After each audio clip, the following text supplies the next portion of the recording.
এটা সঁচা কাহিনী আপোনালোকৰ ওচৰত এটা জীৱনৰ এটা সঁচা কাহিনী ক'ব আহিছোঁ। যিটো কাহিনী শুনিলে আপোনালোকে হয়তো হাঁহিও উঠিব, হয়তো খং উঠিব। এনেকুৱা এটা ভিডিঅ'ৰ কাহিনী কওঁ আপোনাৰ ভিডিঅ' যোগে।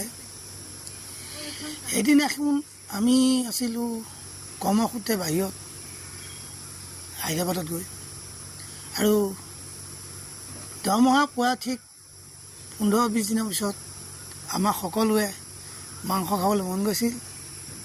আৰু এনেকুৱা এটা মুহূৰ্ত আমাৰ আহি পৰিছিল শেষৰ সময়ত, মানে কাৰো হাতত এটকা এটাও নাছিল। এতিয়া সকলোৱে কৈছে মাংস খাওঁ মাংস খাওঁ, আৰু ইফালে ভাবিছোঁ দোকানীয়েও বাকী নিদিয়ে, কি কৰিম। সেয়েহে মই এটা মনতে বুদ্ধি পাৰিলোঁ।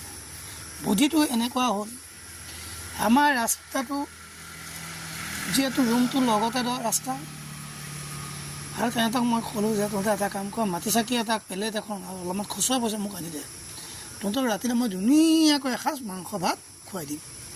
কথামতে কাম সিহঁতেও ক'লে, আৰু ময়ো সিহঁতক কোৱা নিচিনা চাকি তাকি জ্বলাই দিলে, পইচাটো দি দিলে, আৰু তামোল পাণ এযোৰ দি মই পদূলিৰ পৰা লাহেকৈ দৰ্জাখনৰ কাষৰ পৰা উলিয়াই ৰাস্তালৈ দি দিলোঁ।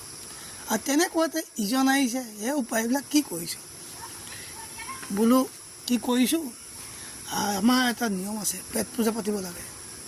বছৰেকত আমি পেট পূজা এবাৰ পাতোঁ, তাৰ কাৰণে আমি চান্দা তুলিহে পেট পূজাটো কৰিব পাৰিব লাগিব। এই পূজাভাগ আমাৰ ৰাতি হ'ব। আৰু সেই বুলি কোৱাৰ লগে লগে মানুহবোৰে যোনে আহিছে সিটোৱে আহি পইচা দিছে, খালি এটাই কৈছোঁ, ওম পেট পূজাই নমো। আকৌ ইটোৱে দিছে, ওম পেট পূজাই নমো, ওম পেট পূজাই নমো। যিমানে দিছে খালি এটাই বাক্য। তেনেকৈ কৈ কৈ আমাৰ হাতত উঠিল 220 টকা। আৰু সিহঁতে মানে মোৰ পেট পূজা নামৰ কথাটো শুনি সিহঁতে হাঁহিত থাকিব নোৱাৰি, পৰি পৰি বাগৰি বাগৰি ৰুমৰ ভিতৰত হাঁহি আছিল। আৰু তাৰপিছত মই সেই টকাখিনি সিহঁতক চঞ্জি দিলোঁ যে এইখিনি ল। তেনেকুৱা আকৌ এটা তেলেগু মানুহে আহি ক'লে যে, উৰিষ্যা মানুহে আহি ক'লে যে এইবিলাক তই কি কৰিছ? বোলো এইটো আমাৰ পেট পূজাই পাতিব লাগিব, আমি পেট পূজা এনেকৈ পাতিব লাগে। তেতিয়া কৈছে, অসমীয়া ল'ৰাটো অসমৰ পৰা বহুত আহিছে, কিন্তু এনেকুৱা পেট পূজা পতা ক'তো শুনা নাই, তোৰ মুখতে শুনিলোঁ। হয়, তেওঁলোকৰ আমাৰ জাতি বেলেগ বেলেগ থাকে, সেইকাৰণে তেনেকুৱা হয়। এটা জাতি অসমীয়া বুলি কোৱাৰ লগত অসমীয়া জাতিটো ঢেৰ ভাগ থাকে, আৰু সেই বুদ্ধিয়ে কৰি মই পইচাটো উঠাই সিহঁতক দিলোঁ।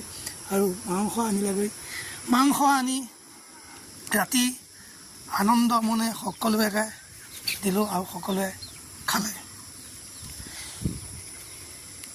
সেই কাহিনীটোৰ পৰা আপোনালোকে কি বুজিলে নাজানো, কিন্তু মই এটা কথাই বুজি পালোঁ, কেতিয়াও মানুহে ফাঁকি মাৰি ঠগি খাব নাপায়। এদিন নহয় এদিন তাৰ উত্তৰ পাবই। সেয়াকে কৈ মই আজি মোৰ কাহিনীটো ইমানতে সামৰণি মাৰিলোঁ। যদি ভাল লাগে লাইক কমেণ্ট শ্বেয়াৰ কৰিব, আৰু যদি বেয়া লাগে আপোনালোকে ঘোচা ভুকু দিবলৈ সাজু হৈ থাকিব। আৰু মই আপোনালোকে ইমান মৰম দিছে, ভিডিঅ'বিলাক বনাবলৈ বহুত মন যোৱা হৈছে, সেইকাৰণে ভাল লাগিছে। আজি মই গৈ গৈ এনেকুৱা এটা পৰ্যায় পাইছোঁগৈ, কি ক'ম, হয়তো 2-এদিনৰ পইচা মোৰ হাতত ফেচবুক ইউটিউবৰ পৰা পইচা সোমাব, আৰু সেয়া পইচা সোমালে আপোনালোকক জনাম, সকলোকে মাতিম, এসাঁজ ধুনীয়াকৈ খুৱাম। ধন্যবাদে। জয় আই অসম, তন্তি ডেকা।